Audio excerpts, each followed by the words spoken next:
Capítulo 24 de Don Quijote de la Mancha, donde se prosigue la aventura de Sierra Morena, que acababa de aparecer el loco ese que andaba por ahí por la sierra, del que se habían encontrado la maleta, y estaban buscándole para devolvérsela. Dice la historia que era grandísima la atención con que Don Quijote escuchaba al astroso caballero de la sierra, astroso quiere decir desastroso, el cual, prosiguiendo su plática, dijo: Por cierto, señor, quien quiera que seáis, que yo no os conozco, os agradezco las muestras y la cortesía que conmigo habéis usado, y quisiera yo hallarme en términos que con más que la voluntad pudiera servir la que habéis mostrado tenerme en mi buen acogimiento que me habéis hecho. Habla así un poco raro, enrevesado, para demostrar que es de letras. Diferente de cómo hablaba el cabrero. Mas no quiere mi suerte darme otra cosa con que corresponda a las buenas obras que me hacen que buenos deseos de satisfacerlas. Los que yo tengo, respondió Don Quijote, son de serviros tanto que tenía determinado de no salir de estas sierras hasta hallaros, y saber de vos si el dolor que en la extrañeza de vuestra vida mostráis tener se podía hallar algún género de remedio, y si fuera menester buscarle, buscarle con la diligencia posible. Y cuando vuestra desventura fuera de aquellas que tienen cerradas las puertas a todo género de consuelo, pensaba yo ayudaros a llorarla y plañirla como mejor pudiera, que todavía es consuelo en las desgracias hallar quien se duela de ellas. O sea, que cuando te están contando una pena y no tiene solución, pues lo mejor es decir: ay, es verdad, qué pena, qué pena, qué pena. Esto es muy de marujas, pero es que funciona.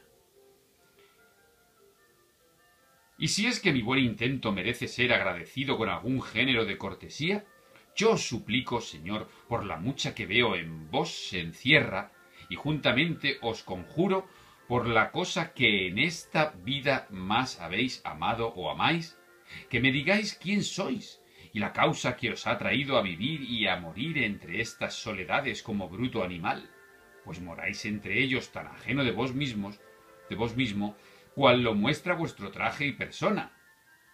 Y juro, añadió Don Quijote, por la orden de caballería que recibí, aunque indigno y pecador, y por la profesión de caballero andante, que si en esto, señor, me complacéis de serviros con las veras a que me obliga el ser quien soy, ora remediando vuestra desgracia, si tiene remedio, ora ayudándoos a llorarla, como os he prometido.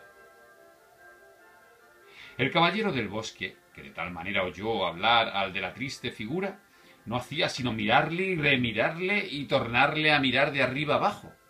Claro, porque el hombre, Don Quijote le veía, dice: vas hecho un desastre vestido así y dando saltos por el campo. Pero es que el hombre este le debía de ver a Don Quijote también con una pinta como para salir corriendo.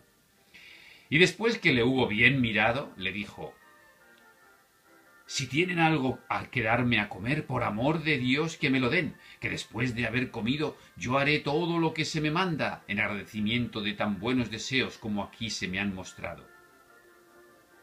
Luego sacaron Sancho de su costal y el cabrero de su zurrón, con que satisfizo el roto su hambre, comiendo lo que le dieron como persona atontada, tan apriesa, atontada quiere decir como maleducada, ¿no?, que no daba espacio de un bocado al otro, pues antes los engullía que tragaba, y en tanto que comía, ni él ni los que miraban hallaban palabra.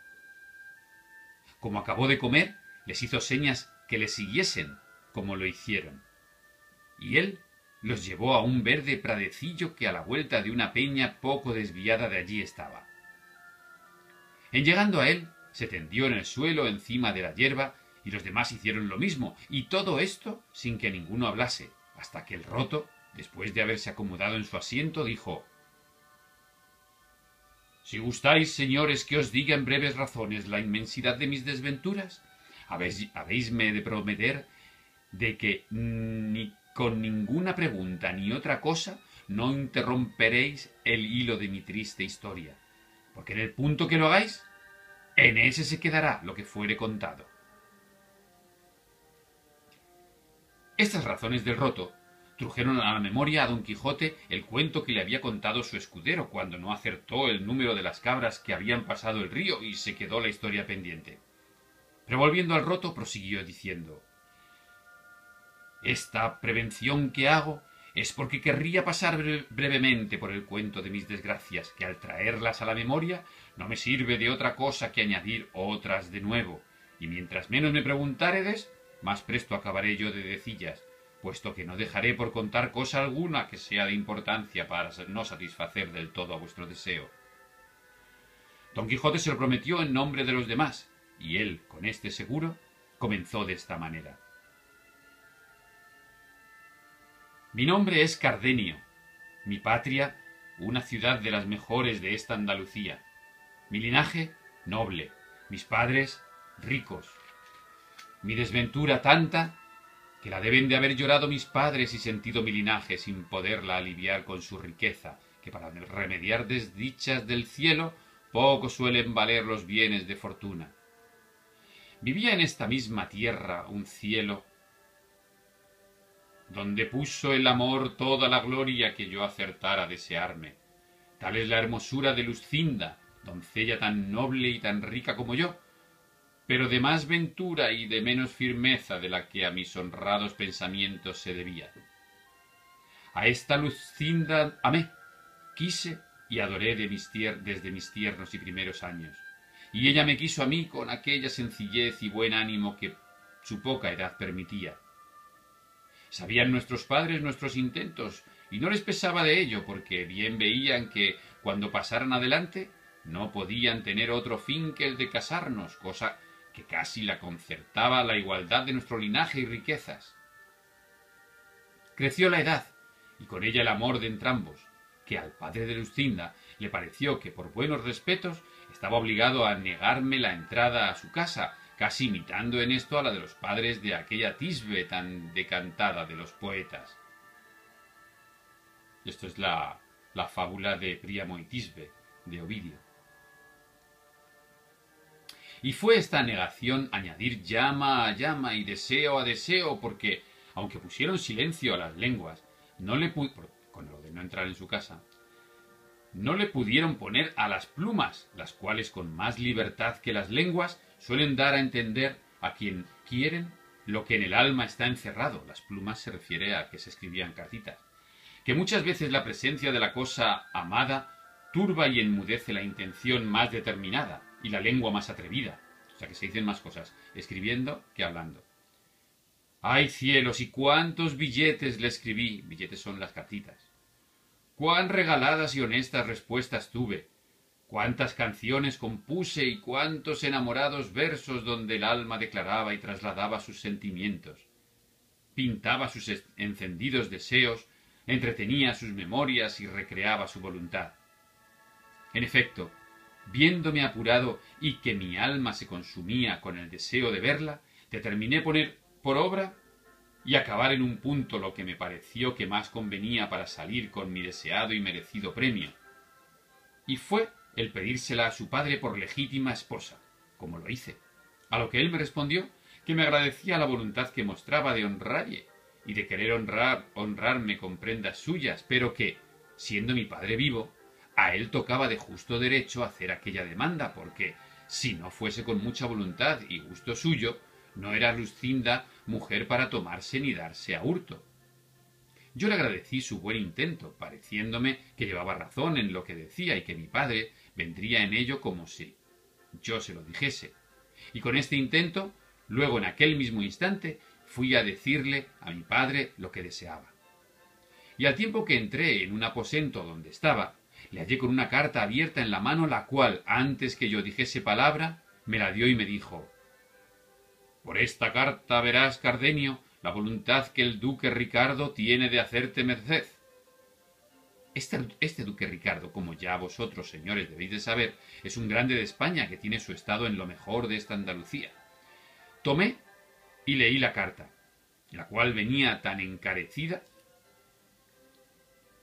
que tenía muchas súplicas y alabanzas, que a mí mismo me pareció mal si mi padre dejaba de cumplir lo que en ella se le pedía, que era que me enviase luego donde él estaba, que quería que fuese compañero, no criado, de su hijo el mayor, y que él tomaba a cargo el ponerme en estado que correspondiese a la estimación en que me tenía. Leí la carta y enmudecí leyéndola, y más cuando oí que mi padre me decía: de aquí a 2 días partirás, Cardenio, a hacer la voluntad del duque, y da gracias a Dios que te va abriendo camino por donde alcances lo que yo sé que mereces. Añadió a estas otras razones de padre consejero. Llegóse el término de mi partida, hablé una noche a Luscinda, díjele todo lo que pasaba y lo mismo hice a su padre, suplicándole se entretuviese algunos días y dilatase el darle estado hasta que yo viese lo que el duque Ricardo me quería. Dar estado quiere decir que no la comprometiese a matrimonio. Él me lo prometió, y ella me confirmó con 1000 juramentos y 1000 desmayos. Vine, en fin, donde el duque Ricardo estaba. Fui de él tan bien recibido y tratado, que desde luego comenzó la envidia a hacer su oficio, teniéndomela a los criados antiguos, pareciéndoles que las muestras que el duque daba de hacerme merced habían de ser en perjuicio suyo. Pero el que más se holgó con mi ida fue un hijo segundo del duque, llamado Fernando, mozo gallardo, gentilhombre liberal y enamorado, el cual en poco tiempo quiso que fuese tan su amigo que daba que decir a todos. Y aunque el mayor me quería bien y me hacía merced, no llegó al extremo con que don Fernando me quería y trataba. Vamos, que se peleaban por él. Es pues el caso que como entre los amigos no hay cosa secreta que no se comunique y la privanza que yo tenía con don Fernando dejaba de serlo por ser amistad, todos sus pensamientos me declaraba, especialmente uno enamorado que le traía con un poco de desasosiego. Bueno, luego veremos qué pasa con esto.